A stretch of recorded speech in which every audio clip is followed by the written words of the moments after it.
maging persona sa usapin ng West Philippine Sea. China ang puli, hindi ang Pilipinas.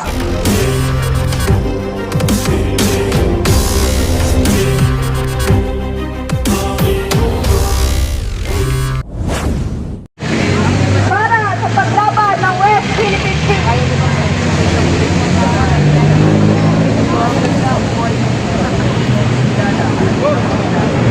Mula po sa Alianza Bantay Kapayapaan at Demokrasya, nakasama ng Pilipinas to Youth Movement. Naririto upang ipadama namin ang halap ng bayan sa usapin ng West Philippine Sea. Nananatili kaming tumitindig upang ipagsigawan na atin ang West Philippine Sea at patuloy sa kinokondena ang mga ganitong gawain ng mga panyaga sa ating bayan. Kung noon, water cannon at mga aras sa ating mga mangingisda lamang ang kanilang ginagawa.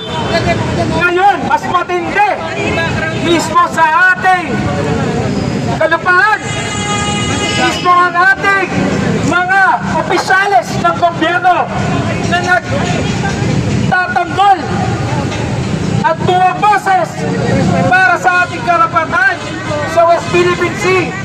Ang kanilang patuloy na inaharas at binubuli mismo sa ating bayan.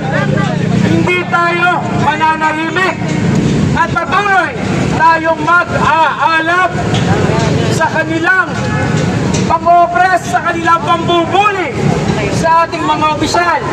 Nasa sa inyong harapan ngayon ang mga mukha ng ating mga opisyal na tumitindig para sa ating bayan.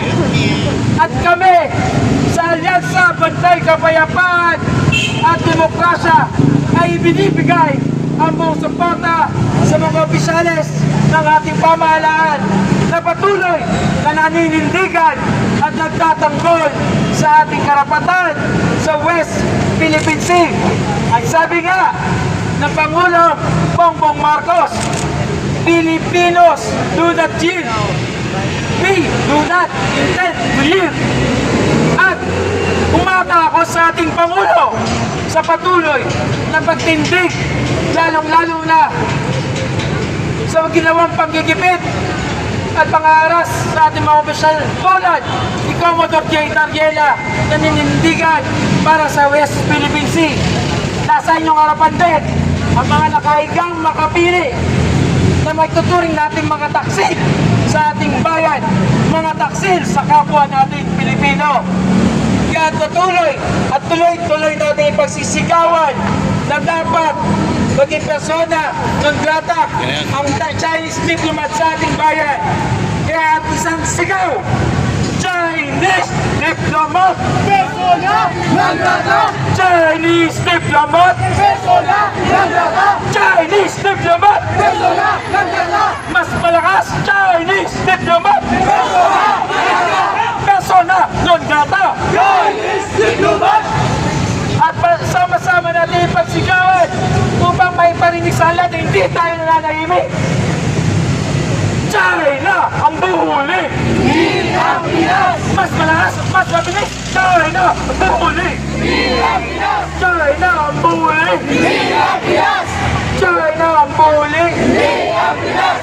At kayo naman po ay tinatawagan ko ang ating kasama mula po sa anay ng mga kabataan kasama Jeffoy Surel.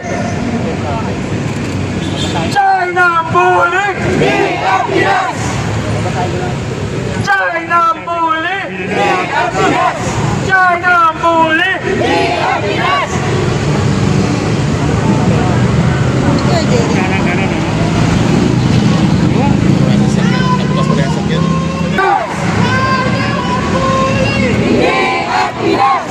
Okay, kaya tayo ay narito ngayon sa harap ng Embahada ng China upang hayagang ipahayag ang ating mariin pagkondena sa kanilang mga banta at agresibong pahayag laban sa ating mga opisyal ng pamahalaan.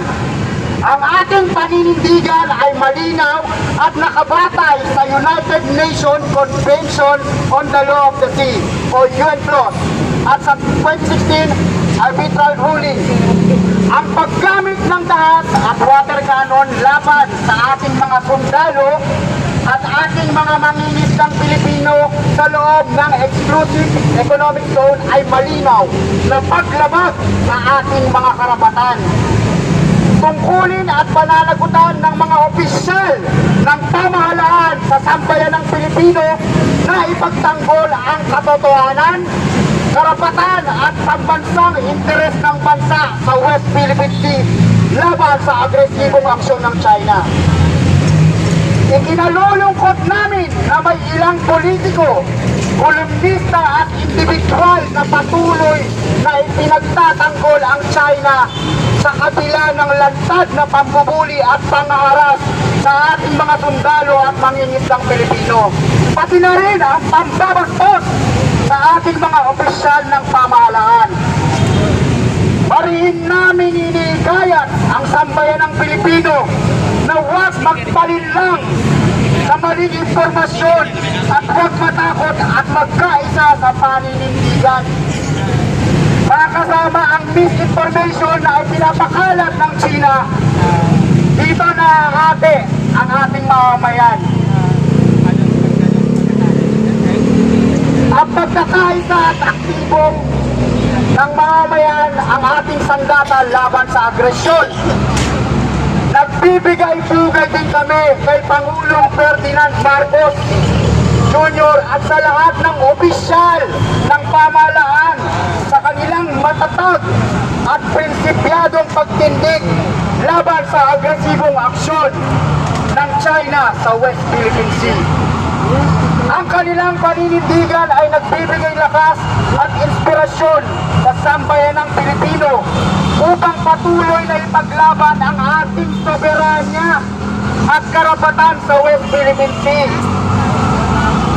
Hindi tayo uurong, hindi rin tayo mananahimik, hindi tayo magpapasindak, ipaglalaban natin ang bansang Pilipinas. Alam ng bayan, laban sa agresyon ng China sa West Philippine Sea. 9-dash line, walang legal na basehan. China, back off sa West Philippine Sea. Gimbal, nangangawit ka na eh. China ang bully, hindi ang Pilipinas. China bully! Hindi ang Pinas. China bully! Hindi ang Pinas. China bully! Hindi ang Pinas. China bully! Hindi ang Pinas. Okay mga kasama, ang susunod na magsasalita ay mula sa Laguna, kasamang